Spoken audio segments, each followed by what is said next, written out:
In this video, we'll invite on new players who do not have a lot of experience with Yu-Gi-Oh! And ask them to guess if old cards from pre-2010 were good or not back in their day. And in today's episode, we have Mari, a Twitch streamer whose Yu-Gi-Oh! Credentials is maining Madolches and beating Merryweather in a duel on stream one time. So, can our least knowledgeable guest on the show so far guess any of these cards correctly? You're aware of the rules, right? Mari_Yen? Oh, 100%. Okay, for the audience, we'll just tell you. We're just going over old cards. I'll show it to her. She has to read it, and she has to guess if it's good or not. And that's it. Let's get started. First up, we have Marshmallon. Not be destroyed by battle. After damage calculation, if this card was attacked and was face down at the start of the damage step, the attacking player takes 1,000 damage. So, do you think this card was played at all in early Yu-Gi-Oh? Or was it garbage? What do you think? What's your reasoning for this? I'm gonna have to say that this card, super good. I'm only saying that because it looks like Kirby, and I'm attracted to that. Completely Yeah. regardless of its effect or anything. Because if it looks like Kirby, it was probably amazing, is what you're saying? Yeah, I mean, why would they make a card that looks like Kirby and it doesn't do anything, right? This is probably an awesome card. I'm not really sure where Are you aware you of Kirby's lore? Yeah, he's good at sucking. Yeah, he's also like indestructible. Right, exactly. I think this card might have been based on him. So anyways, let's go over. Was this card good or not? Mari, you have decided this card was amazing. That's your final answer, correct? Absolutely. Okay. Well, you'd be happy to learn this card was actually just as good as you thought for exactly the reasons. It was very good. Saw all kinds of play. It was limited to one copy because it's just one of the few cards in the game which could not be destroyed by battle. And that was very good in early Yu-Gi-Oh! I'll take it. I'll take it. That's a win. Yeah, of I'm course. so good at this. I always knew I was a Yu-Gi-Oh! Master. Next card, we have Adhesion Trap Hole. When your opponent summons a monsters, have that monster's original attack. The attack decrease is permanent. It doesn't say that on the card, but it's implied. Permanent? Yeah, they just permanently have the attack points. So, do you think this card was an amazing card in early Yu-Gi-Oh? I want to say yes, but it looks really scary and gross. Yeah. And I'm immediately disgusted by it. Yeah. Early Yu-Gi-Oh did have gross-looking cards. It wasn't until modern Yu-Gi-Oh where everything became beautiful. I'm gonna have to say that this sounds like a good card to me. I don't know, just halves a monster's original attack. And, Yeah, and I mean- permanent? Yes, This is an amazing card, despite how ugly and gross it is. Okay, so your final answer is this card is great, correct? Yes. Okay, well, you'd be happy to learn this card is actually... Yeah, no, it's really bad. No one used this card. Like, having a monster's attack on summon is just not a big deal when you can destroy the entire field instead. With stuff That's like embarrassing. Torrential Tribute, or just the original Trap Hole. Usually it's better to destroy a monster than to mess with their attack point value. Especially in early Yu-Gi-Oh! Where that was very rare. And you don't want to use an entire card just to have a monster's attack points. Well, I'm happier to learn that nobody was using this ugly, scary card. You Okay. only want to use the beautiful ones so that you can be a showboat. That's the whole Oh my point God. of Yu-Gi-Oh, isn't it? There's this archetype in Yu-Gi-Oh! Called the Dragon Maids. They're not the best archetype in the world, but they're incredibly popular, and the real-world cards cost a lot more money than, like, much better cards. Specifically favorite because they're is- Dragon Maids. I love Madolche because they're the cutest. Yeah, Madolches are great. Okay, next card. We have Fiber Jar. Flip. Each player shuffles all cards from their hand, field, and graveyard into the deck, then draws 5 cards. How good do you think this card was? That's a lot going on at Yeah. once. Yeah, it shuffles everything back into the deck, gives everybody 5 new cards. Most people start with 5 cards in their starting hand, so it's kind of like resetting the duel. Except you don't change the life point value. man. That's the only thing that stays the same. That sounds scary and volatile, Mhm. which honestly is what Yu-Gi-Oh seems to be about sometimes. I'm gonna go with no. Nobody Okay. would want to use this. It's weird, it's boring, and the effect is way too scary. Well, actually, I think people may want to use this. Like in a last-ditch effort, they would have this in their hand and they would save it for a rainy day, kind of like a pot card or something. Yeah. Yeah, actually, you know what? I think it's boring and the effect is scary, but I'm gonna say people used it regardless. However, Okay. I do think that it should have different art. Well, yeah, this is like one of the early Yu-Gi-Oh cards. All of these cards have, well, I think we already talked about this. They're all ugly. But there's a lot of people who are very vocal about how this was better. Much better than all the anime stuff we get nowadays. Oh, really? Yeah, it's like a vocal minority. Most people love the beautiful artwork, though. Okay, so, would you say your final answer is this card was bad or good in early Yu-Gi-Oh? I'm gonna go with good. I'm gonna say so. Okay, well, you'd be happy to learn that Fiber Jar was actually so good it got banned. And has been banned completely, like, ever since. The reason this card is good, though, is because it resets the duel, and that just leads to a whole bunch of, like, degeneracy if you just want to stall forever. Because with this, you totally could. And they just don't like to have these kinds of cards in the game. And in fact, they don't like these kinds of cards to have, like, exist in other games as well.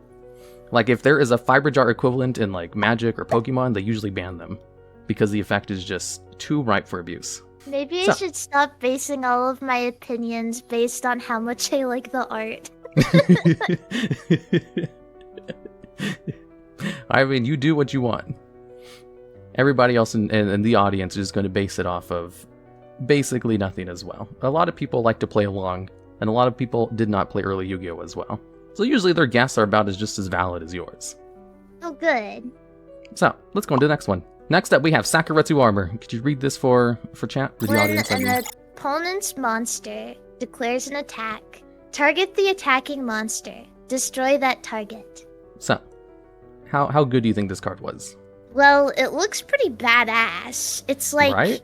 Alright, this is probably one of the first cards I'm gonna say. This looks awesome. It looks like Guts from Berserk if he was a badass werewolf. Yeah, the armor is so strong, it literally just kills people for touching them.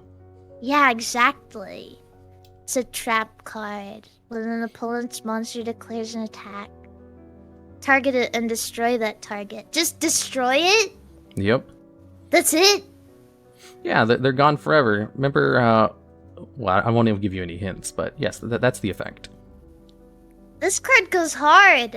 Yeah, people use this. People use this up the wazoo. Would you say that's your final answer? Absolutely. Okay, well, Sakurestu Armor actually saw a ton of play. You were correct. This was an absolute staple in early Yu-Gi-Oh! Everybody used it, even though there were better cards that existed. Today, this card is terrible. Nobody would ever play it because it's just not good enough. Usually battle triggers are terrible.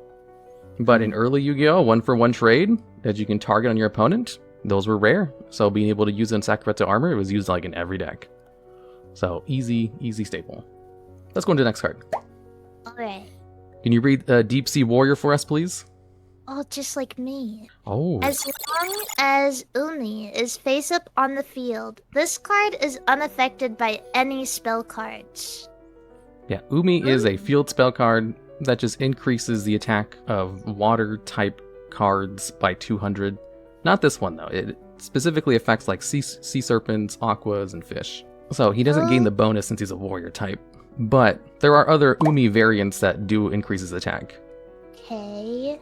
So, do you think Deepsea Warrior, this level 6 monster, I think? Or is it level 5? 5.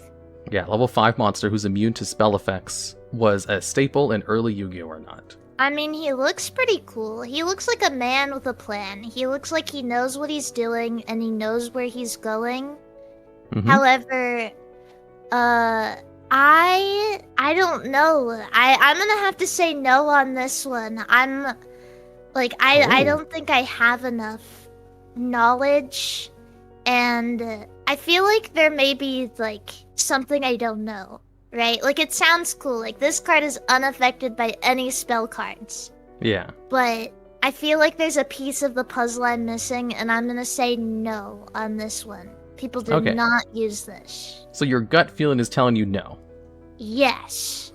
Okay, well, let's go over this. Deepsea Warrior. This card, you will not be surprised to learn that in early Yu-Gi-Oh! It was actually not played at all. It was terrible. Nobody liked this card. And the reason for that is because it's a level 5 monster with only 1600 attack, which is very bad. Because you have to require a resource to get this on the field. You have to like tribute summon a monster to get it out. There is a card that can lower its a level by 1 in the hand, but by the time that card came out, it still wouldn't have been good even if it was an early Yu-Gi-Oh! Just because its attack is too low. And the fact that it's immune to spell effects is not an issue with such low attack points. And in fact, it was also immune to the field spell card that allowed you to have the effect in the first place, so it didn't even get a bonus from that. Well, I'm glad I listened to my gut then.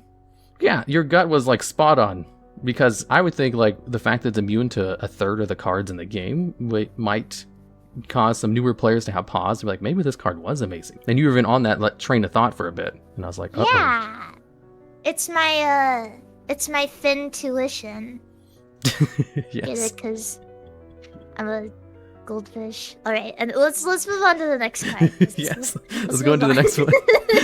Sorry. Can you read the chosen one for me, please? Oh, scary. Select 1 monster card and 2 non-monster cards from your hand. Your opponent randomly selects 1 card among them. If it is a monster card, it is special summoned and send the remaining 2 cards to the graveyard. If not, send all the cards to the graveyard.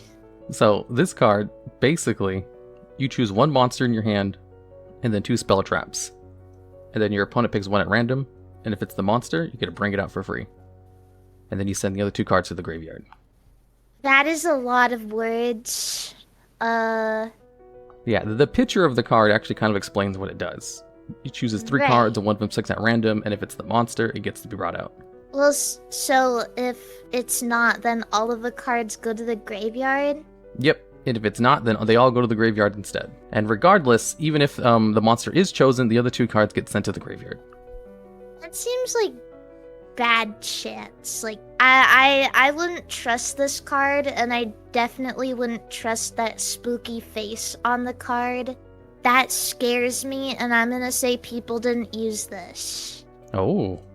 What's your reasoning for this, if you don't mind me asking? It seems volatile, and it feels like a waste. I don't know. It just, I wouldn't take that chance. I wouldn't take it. Like, just to summon a monster. I don't know. Okay, so because of the random chance nature of it, or the gamble effect, you think this card was probably not super good? Yes. Okay, that's solid reasoning. Well, let's go over this card. So, you say this card was bad. The answer to this is actually in early Yu-Gi-Oh! When this card came out. This card was very bad. In fact, this is probably one of the worst cards in the game.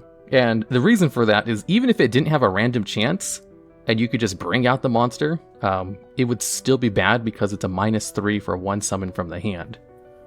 And Wait. Yu-Gi-Oh's card advantage is like everything. So having to spend 3 cards just to special summon a monster from your hand is terrible. And you don't even get a guaranteed chance to do it. Yeah. So it's just like actually just one of the worst cards ever. You were spot on that. Just not for like the random chance thing. Although that definitely does not help the card at all. Mm-mm. Okay. And it doesn't even look that exciting. You're right. It doesn't even look like a Marshmallon. I think all I these cards have know. been kind Why of can't every card look like Marshmallon? If we went over all modern be like cards, Marshmallon? they'd be a lot more visually appealing. Okay, I think we've actually got like a whole bunch of these right so far. We'll go over the final I've tally. only gotten 1 wrong. I don't know how. Okay, on to the last one. Can you go ahead and read Neo-Spacian Grandmal for me, please? Absolutely. At the start of the damage step, if this card battles an opponent's monster, you can return both the opponent's monster and this card to the hand. Yes. So, Neo-Spacian Grandmal. Was this card a staple or not in early Yu-Gi-Oh? I like how he looks. He reminds me of a Digimon. He's so cute. Oh, he does. Digimon always had those weird like metal attachments on top of like animals. That's awesome. And he looks raring to go too. Oh my god. I love this card. I love it. Yeah, but was he level good? 3. Start of the damage step. If this card battles an opponent's monster, you can return both the opponent's monster and this card to the hand.